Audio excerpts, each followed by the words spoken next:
Bhagavad Gita, el canto del Señor. El Bhagavad Gita es un poema filosófico de 700 versos divididos en 18 capítulos.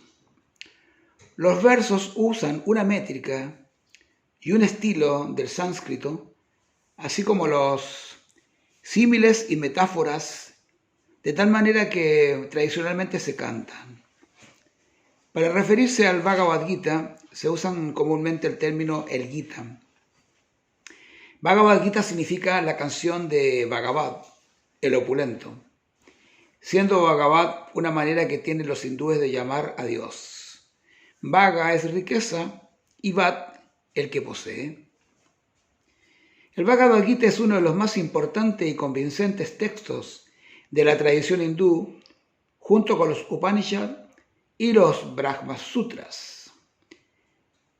Es sin duda una de las escrituras espirituales y religiosas más importantes del mundo. Es tanta la influencia del Bhagavad Gita que normalmente llega al mismo nivel que los Upanishads. Se le ha llamado la Biblia de los hindúes y se considera al Bhagavad Gita como la primera fuente de inspiración de Mahatma Gandhi.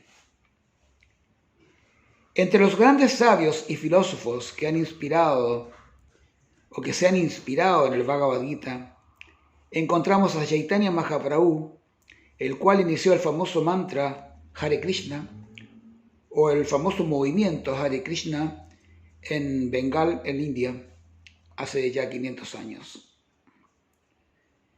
Su contenido es la conversación entre Krishna, una encarnación de Vishnu, que los krishnaístas lo consideran como el origen de Vishnu, y su primo y amigo Arjuna en el campo de batallas en los instantes previos al inicio de la guerra de Kurukshetra. Respondiendo a la confusión y el dilema moral de Arjuna, Krishna explica a este sus deberes como guerrero y príncipe, haciéndolo con ejemplos y analogías de doctrinas yógicas y vedánticas. El tema: dos familias de primos reales, conocidos como los Pándavas y los Kauravas, que eran los hijos de dos hermanos, Pandu y Dhritarashtra, respectivamente.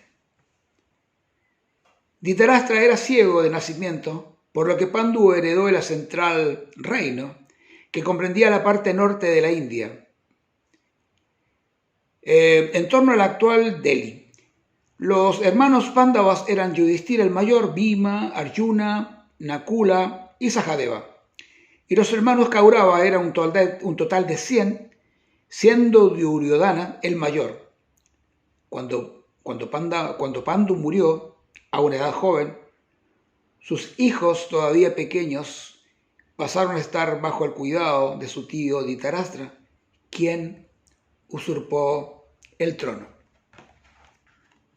O sea, desde un principio ya vemos de dónde comienza el problema. Pandu murió muy joven y lo habían elegido rey porque Dhritarashtra era ciego. Pero al morir Pandu y al ser sus niños muy pequeños, entonces de todas maneras igual Dhritarashtra tuvo que hacerse cargo del reino.